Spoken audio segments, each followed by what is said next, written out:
have to remind the audience, this is ESPN.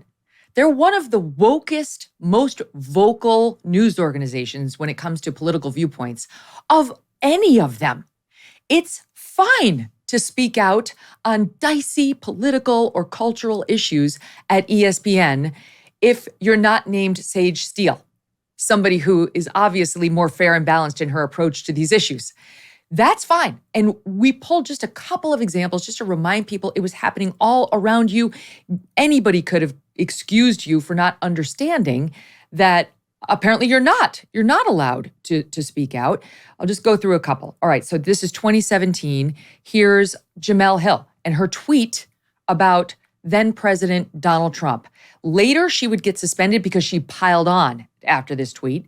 And said a bunch of things. But here's just one example of Jemele Hill, who was at CNN. Can we put it on the board so I can see it? Because I don't actually have it in front of me. Where she says, Donald Trump is a white supremacist who has largely surrounded himself with other white supremacists. And then she goes on, right? He loves Black people so much that he pandered to racists by using a flag that unquestionably stands for dehumanizing Black people. You can go on and on and on. He's the most ignorant, offensive president of my lifetime. His rise is a direct result of white supremacy, period. Okay, no problem. It wasn't until 2 weeks later where she said something else that ESPN gave her some mild suspension. Flash forward to George Floyd, after George Floyd died in May of 2020. The number of people who went on the air at ESPN and got political and took, strong positions on something as dicey as race, I can't even count. No problem. They were celebrated. We have a little montage of it. Watch. Almost didn't come to work tonight because some of the reaction to recent events reminded me that there are several people watching me right now who feel that the color of my skin makes me less worthy of basic human rights and dignity. And the thought of providing those people with news and entertainment literally made me sick to my stomach. A lot of people are ticked off. We should be. Colin Kaepernick looks pretty good now, doesn't he? Ali was vindicated by history, and I think Kaepernick is being vindicated too. We're talking about this in 2020. It's unthinkable. What I'm saying is, as an African-American citizen of this country, how many times is enough? I'm exhausted and I'm tired, and the last bit of my patience went out of my body when I watched it go out of George Floyd's. That's not it. That's not it. Look at more recent examples. After Ron DeSantis in Florida signs the parental rights bill protecting parents and their right to opine on their children's education and keep them free from sexual indoctrination and gender and orientation and all that. Here is Laura Gentili. We'll get to her in a second. Here is, what's the person's name who opined on it? Do I have the soundbite? Do we have it, Deb? Do we cut that one? Hold on. Duncan? Yeah, do we have Al Duncan? Yeah, here she is. We understand the gravity of this legislation and also how it is affecting so many families across this country. And because of that, our allyship is going to take a front seat. And with that, we're going to pause in solidarity.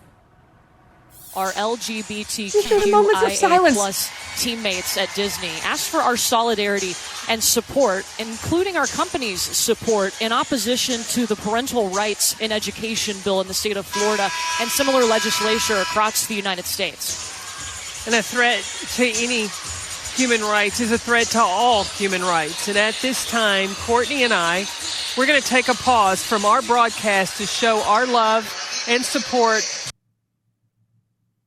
Oh my God. All fine. Not punished. What Sage said in those 3 Jay Cutler sound bites, different story. So how did the backlash manifest against you by the company?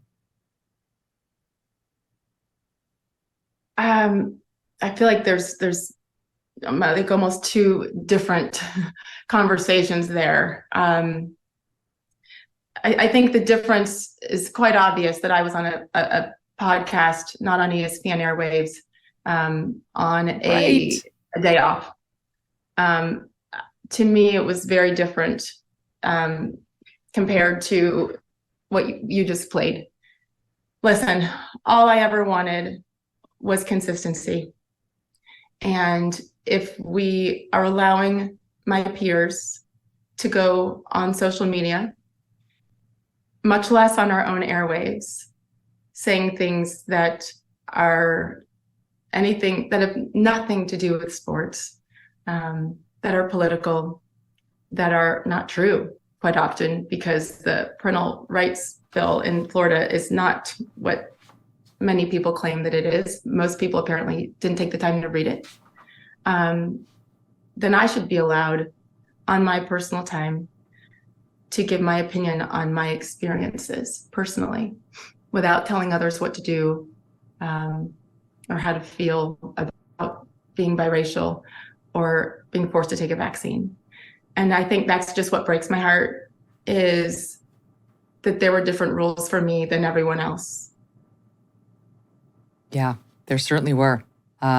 They started to take responsibilities away from you while at the same time forcing you to apologize. The comment that you put out was as follows, quote, "I know my recent comments created controversy for the company, and I apologize. We are in the midst of an extremely challenging time that impacts all of us, and it's more critical than ever that we communicate constructively and thoughtfully." So did they make you do that, Sage? And how did that feel? I did not want to apologize.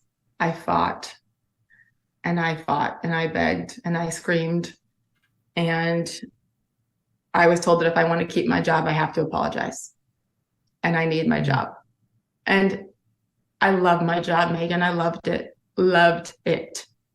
Every moment on SportsCenter the last 2.5 years with my co-host Matt Berry and my producers. We've had the best team. So proud. I loved it, but I needed it as well. And they knew that. They knew that. So I apologized. And I think that I thought that that was going to be the end of it, because that's what I was told.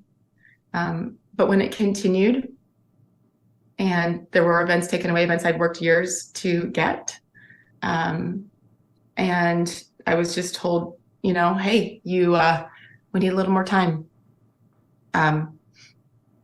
It's interesting. I think in anything in life, quite often we say, all right, one more time and it's over and I'm done. Or, to your kid, if you one more time talk to me like that, then you're grounded. I knew that there was a line somewhere. I just didn't know what it was until it was crossed.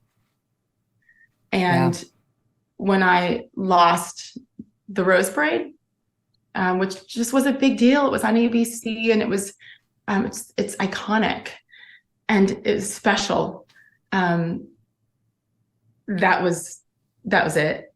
I just didn't know what I was going to do with that. I knew that mentally I had checked out and was heartbroken again at the hypocrisy of the rules. Either the rules are a rule for everybody or nobody, but you can't pick and choose. And especially if it's just one person, it's just me. And then they let you hang out to dry, because all the news media started to run with, she's been suspended.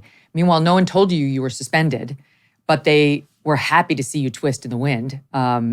Here's, let me see, Yahoo. Sage Steele suspended from ESPN for her controversial remarks regarding race, COVID vaccine. Ebony, Sage Steele suspended from ESPN after controversial remarks. Here we go. Clay Travis, he was repeating another Fox News report. ESPN suspension of Sage Steele. He called it absolute madness. He had your back. And they loved to see all of it. They were happy to see you twist. And then, now I'm going to get to the woman I referenced, Laura Gentili, ESPN Executive Vice President of Marketing, at the opening remarks of ESPN Women, October 2021, which was an event you were supposed to host, correct? But didn't. Correct. Okay. Yeah, because of this. So they start pulling responsibilities away from you. They publicly embarrass you.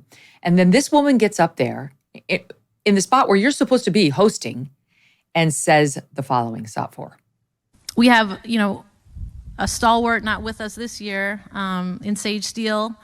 She kind of had a, incident and kind of shared some points of view, perhaps in a difficult way, in an unprofessional way. And so we kind of elected for her to kind of sit this one out. And she apologized to me. She apologized to Rachel.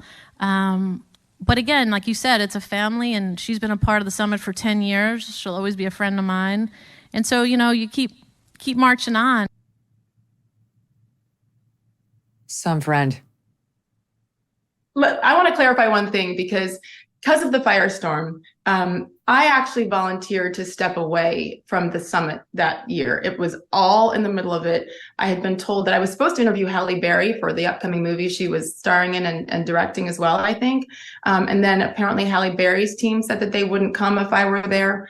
And because of my comments about biracial. And so I realized that my comments, even though I still stood by them, obviously, that if it were affecting my friends there, that I wanted to step away. So I stepped away from that. Look at the mirror. Do you see those dark spots? Well, they're not going to go away on their own, folks, sadly. Introducing the Dark Spot Corrector from Genucel, perfect for summer. The Dark Spot Corrector, with not one but 3 cutting-edge ingredients, goes to work fast to target sunspots, dark spots, liver spots, even old discoloration, both on your face and hands. Enjoy your summer sun, beach, and barbecues without embarrassing spots. With Genucel, you'll see the results or your money back, no questions asked. Go to Genucel.com right now, get your Dark Spot Corrector with the new Genucel Most Popular package, and say goodbye to those pesky spots tomorrow. And if you're not blown away with the results, get 100% of your money back, no questions asked. Visit Genucel.com/MK60 right now for these amazing summer essentials and save over 70% off Genucel's Most Popular package. Don't wait. Order Genucel's Most Popular package now. Get free shipping, free returns, and the best luxury skincare you've ever used. All at 70% off. Genucel.com/MK60. GENUCEL.com/MK60. All orders include a mystery luxury gift while supplies last. Hey, thanks so much for watching. If you like what you just saw, hit the subscribe button for more clips and full episodes.